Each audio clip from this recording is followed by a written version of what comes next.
C'est à vous. Boker Tov, messieurs. On a ce matin un enseignement sur la paracha tiré du livre Bereshit Rabbah, donc le Midrash Bereshit Rabbah.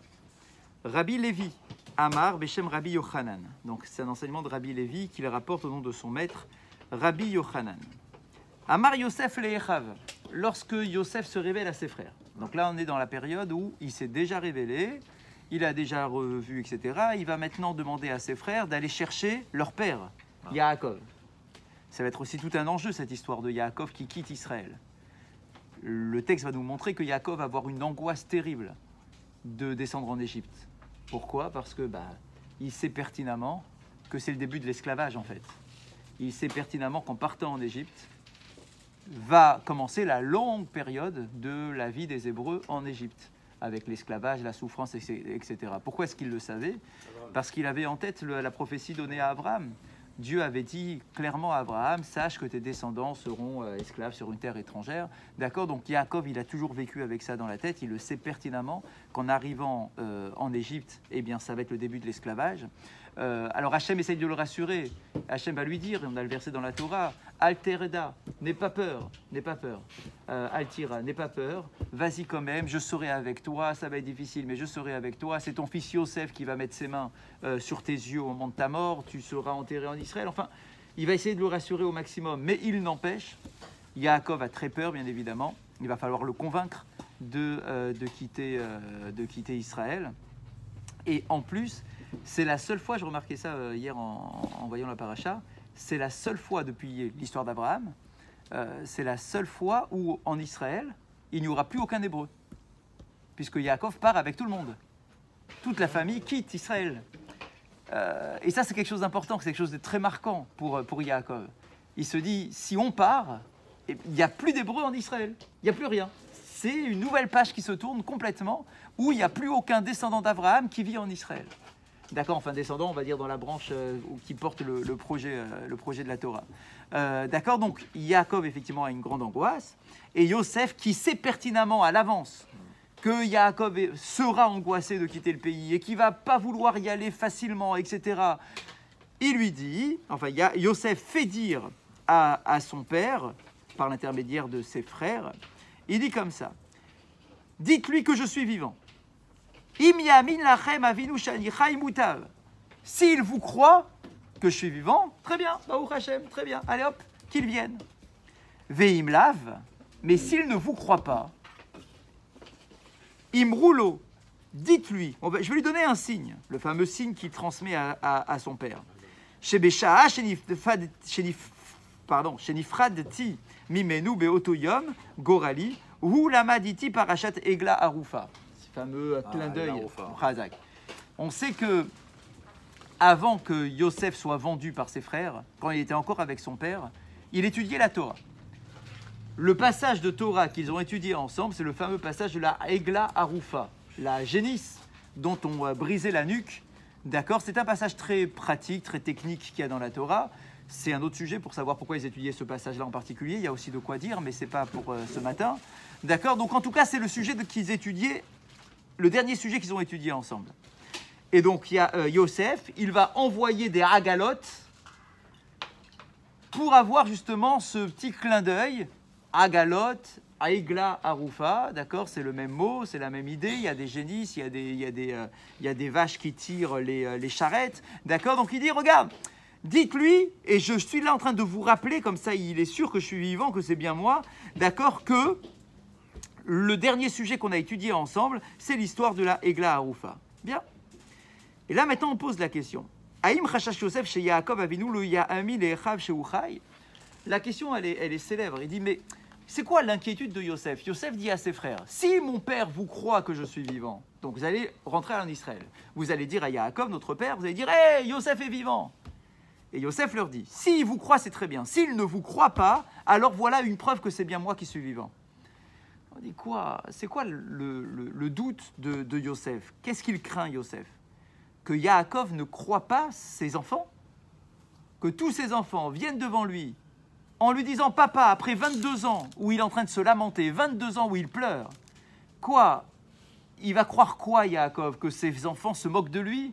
qui vont dire Yosef est vivant, mais en fait il ne va pas les croire. Ça veut dire quoi? Il ne va pas les croire. Il va penser que les 12 là, les 10 sont en train de mentir et que c'est faux et pourquoi ils feraient un truc pareil? Vous imaginez, d'accord, devant leur vieux père, ça serait terrible, ça serait une cruauté terrible de dire hey papa, Yosef est vivant alors qu'en fait il n'est pas vivant.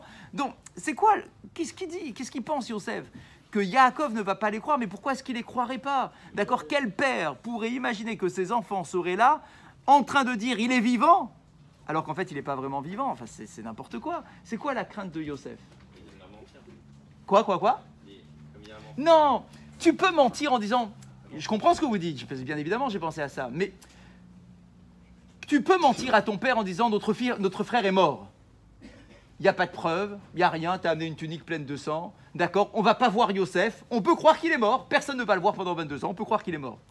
Mais si tu dis, Yosef est vivant, viens, on t'amène pour le voir. Et qu'il y a pas. Tu peux pas mentir sur un truc pareil. Tu vas bien l'amener pour le voir. Donc, tu peux pas mentir.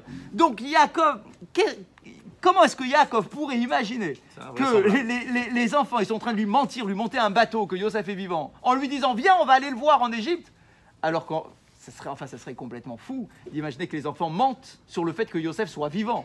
Qu'ils mentent sur le fait qu'il soit mort, ça peut passer, le mensonge peut passer. Mais le fait qu'il soit vivant, le mensonge ne peut pas passer parce que tout de suite après, on va s'apercevoir que en fait, c'était un mensonge. Donc, on ne peut pas imaginer que c'était ça la crainte de Yosef. Et donc, on dit comme ça. Lachenu masar lahem misiman. Donc, en fait, non, il y a quelque chose de plus. Yada Yosef ki Yaakov ya'amin levanav. C'est sûr que Yosef, il est persuadé que Yaakov va croire ses enfants. Il faudrait être fou de ne pas les croire à ce moment-là.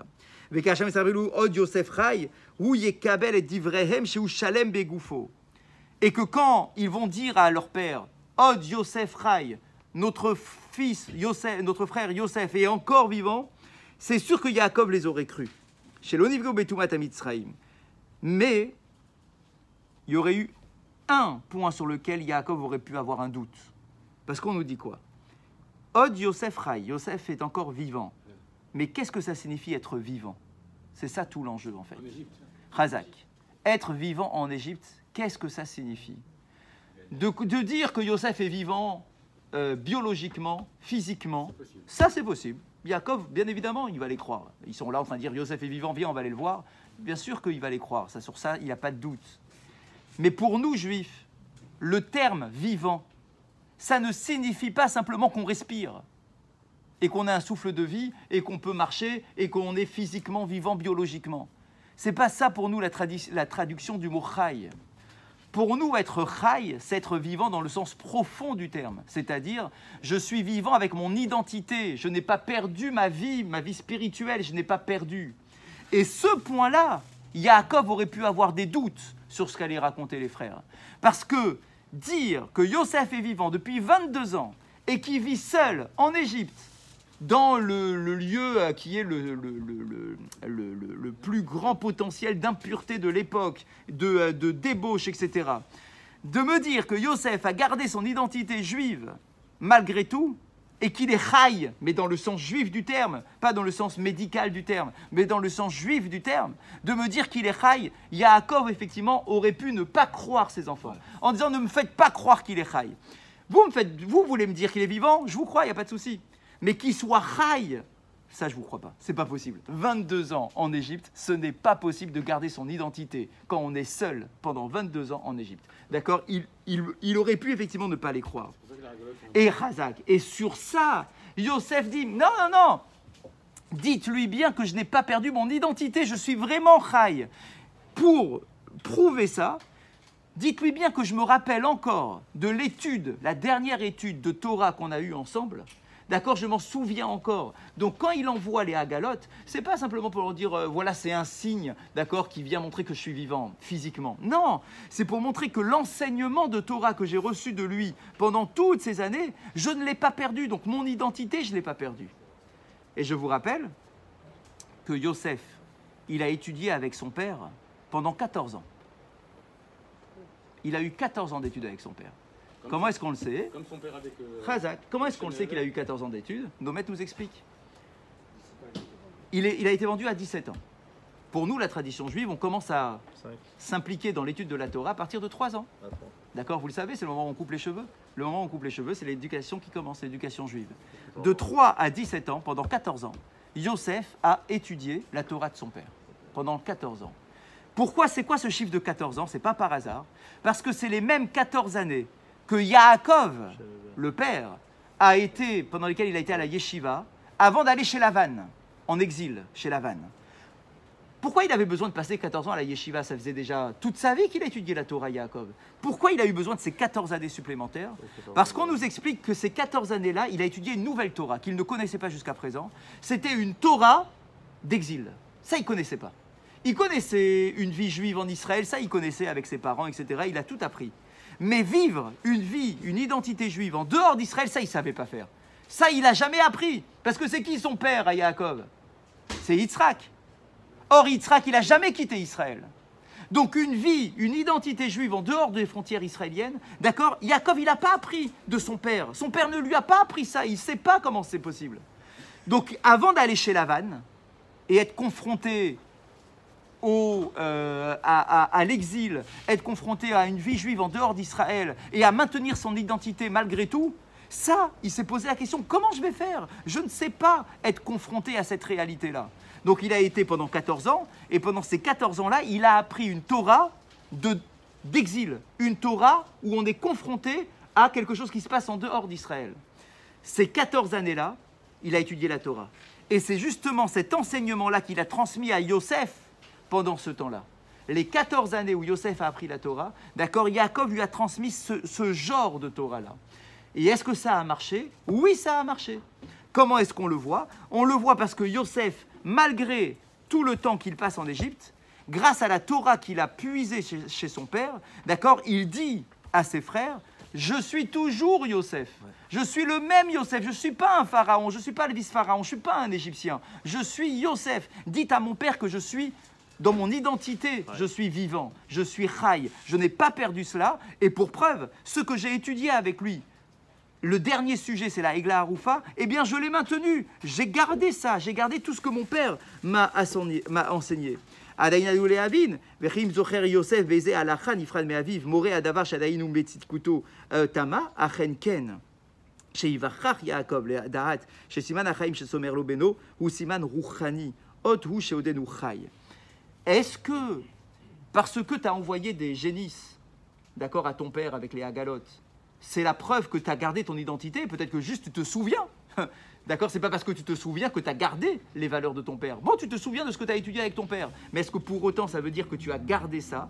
Alors la réponse est que oui, parce que si le seul siman que tu as voulu envoyer à ton père, le seul signe que tu as voulu envoyer à ton père, c'est un signe spirituel et non pas un signe matériel, physique, d'accord, c'est que quelque part, pour toi, ce qui compte à tes yeux, c'est justement le spirituel. Tu n'as pas envoyé à ton père, je sais pas, tu aurais pu lui envoyer les bijoux royaux, pour montrer, attends, qui donne ces bijoux royaux? Personne. Donc c'est seulement ton fils qui peut donner les bijoux royaux. Mais c'est pas ça qu'il a voulu montrer à son père. Il n'a pas voulu montrer à son père qu'il était riche et qu'il était devenu vice-pharaon. Il a voulu montrer à son père quelque chose de spirituel. Et le spirituel, c'était ce qu'il avait étudié avec lui au dernier moment. Donc de là, on voit que le chai dont on parle dans la paracha, quand il dit « ton fils est encore vivant », et pour nous c'est fait très, très important, un juif qui est vivant, c'est un juif qui a son identité.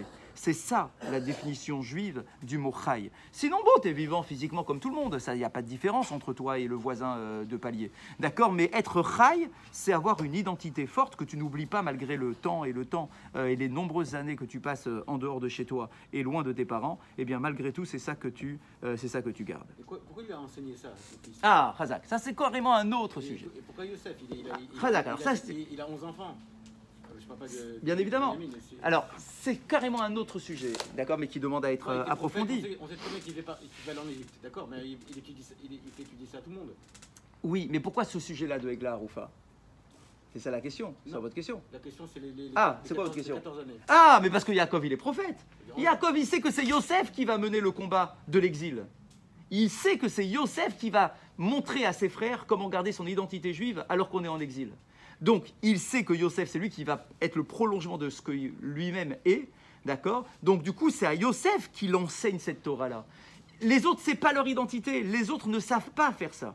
Yosef, il sait le faire. C'est son identité d'aller à l'extérieur. C'est Yosef, ça. D'être capable de vivre dans le monde et de ne pas perdre son identité. Ça, c'est Yosef. Donc, du coup, Yaakov, qui est prophète et qui sait pertinemment que ça va passer par Yosef, il lui transmet à lui une Torah d'exil pour qu'il montre ensuite l'exemple à ses frères lorsqu'ils vont arriver. C'est Yosef qui devait porter ça. La Torah d'exil, il va la prendre dans le Beth Amikdash de Shem. Qui? Yaakov? Yosef. Il va où? Son père. Chez son père. Yosef, il étudie avec son père. Ouais. Non, Yaakov. Yaakov, Shem et Ever. Bon, mais c'était pas à l'extérieur. Vous avez raison. Oui, mais La Shem- yeshiva de Shem et Ever, c'est pas une yeshiva d'extérieur. Mais Shem a Mais vécu il ça. venait de Chazak. Shem a vécu le Mais d'où est-ce fait qu'il que- vient Shem? D'accord, c'est le fils C'est de un Noah. spécialiste de ça. D'accord, donc il a connaît vécu le avec- monde. avec les idolâtres. Il connaît le monde. Donc en fait, c'est une Torah qui doit se confronter au monde. Ça, c'est une Torah qui est spécifique. C'est une approche de Torah qui est spécifique. D'accord? Alors bien évidemment, on ne parle pas encore de Torah telle qu'on la connaît nous aujourd'hui, mais c'est dans l'approche. D'accord? C'est pas une approche où tu es dans ton confort du Beth Midrash, dans ton confort d'Israël, etc. C'est une Torah qui doit être confrontée à l'extérieur, aux oppositions, etc. Et ça, Yaakov l'a appris effectivement avant d'aller chez Lavan, et il va le transmettre à Yosef parce qu'il sait que c'est par Yosef que ça doit passer. Halakha du jour, petite halakha que je donnais ce matin sur le jeûne du 10 Tevet. Le jeûne du 10 Tevet, enfin, vous savez qu'il y a plusieurs jeûnes de l'année. Les autres jeûnes de l'année, lorsqu'ils tombent Shabbat, on les décale au dimanche. D'accord? Ou bien pour Purim, on l'avance d'un jour. Mais on les décale, on ne fait jamais le jeûne le Shabbat. Le seul jeûne qui, dans le calendrier, ne peut jamais tomber un Shabbat, c'est le jeûne du 10 Tevet. Vendredi, plutôt. Enfin, Non, Shabbat. J'ai bien dit Shabbat. J'ai dit Shabbat. Shabbat, ça commence Le vendredi. seul Il peut jeûne pas tomber qui ne peut Shabbat. pas tomber Shabbat, c'est le jeûne du 10 Tevet. J'ai bien dit Shabbat. Ça peut tomber un vendredi. Par contre, la particularité du jeûne du 10 Tevet, c'est que c'est le seul qui peut tomber un vendredi. Ah oui. Vous voyez ce que je veux dire? C'est le seul qui peut tomber un vendredi. Ah, on va dire, ah ouais, mais vendredi, comment c'est possible? On sait qu'on n'a pas le droit de jeûner pendant Shabbat. Sauf à Tisha B'Av quand ça commence un samedi soir. D'accord? Mais on a une halakha qui nous dit qu'on n'a pas le droit de rentrer dans Shabbat en étant à jeun. Même pour nous, hein, imaginez un vendredi normal, d'accord? Un vendredi où tu as envie de jeûner. Ok? On n'a pas le droit de rentrer dans Shabbat en étant à jeun. C'est interdit. Pourquoi? Parce que du coup, tu vas pas être bien, tu vas pas vivre bien ton premier repas de Shabbat. Parce que si tu es à jeun et que tu n'as pas mangé depuis la veille, quoi, d'accord, quand tu vas arriver à ton repas du vendredi soir, tu vas pas être bien, tu auras mal au ventre, tu auras mal à la tête, etc. Tu vas pas bien faire le Honek Shabbat. Donc la halakha nous dit, tu n'as pas le droit de commencer un Shabbat en étant à jeun. C'est interdit. La seule exception, c'est le jeûne du 10 Tevet. Pardon. Et pourtant, on dit que dans les mauvais rêves, Ouais. on doit, enfin pas à notre époque, on doit jeûner. Oui, mais qu'est-ce que l'on dit? Ça peut arriver Que Razak, que quand ça arrive dans la nuit de jeudi à vendredi, Décale. il est conseillé Décale. de il est conseillé de manger juste avant l'entrée de Shabbat. Tu vas jusqu'à Mincha et après tu vas manger. Hein, tu casses le jeûne, un petit truc, tu casses le jeûne. Même quelqu'un qui a un Asgir ce jour-là Ah oui, oui, d'accord. et qui veut jeûner Pas le jour de d'obligation l'Asgir, d'atteindre Razak, Shabbat, oui. t'attends pas la sortie des Oui, étoiles. Tu casses ton jeûne avant Shabbat. Comme ça, juste avant hein, de faire Arvit, comme ça, quand tu rentres dans Shabbat, t'es déjà pas à jeun. Bon, on aurait pu dire Khatsot, mais on dit après. Razak, mais ça va jusqu'à Maximum. Razak, jusqu'à l'entrée de Shabbat. D'ailleurs, c'est très rare qu'il tombe un. Ah oui, c'est très rare. Ça arrive quand même. Hein. La dernière fois qu'il est tombé un vendredi, j'étais petit. Je me rappelle, je devais être. Oh, je sais pas si c'est aussi loin, je suis pas sûr. Hein. Non. On en a déjà fait quand j'étais ici. Hein. Ah oui, quand j'étais ici, j'en ai déjà fait des jeûnes des vendredis. Hein.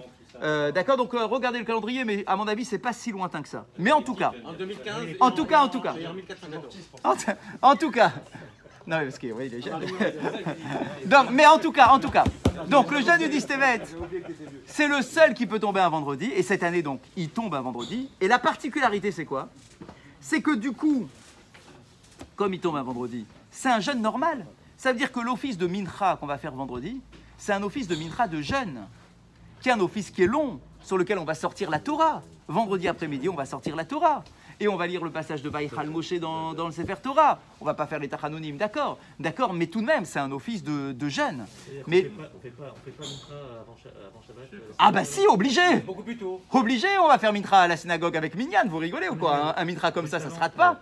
Alors, ça se fait juste avant l'entrée de Shabbat, on va pas le faire à 1h. Mais non, on n'a jamais fait à 1h un vendredi. Mais ce qui est important, c'est quoi? C'est que comme c'est Shabbat et que tu ne dois pas prolonger le jeûne pendant Shabbat, il faut absolument Accélérer. que l'on fasse tôt Mincha. On va faire à 4h Mincha, on n'a pas le choix.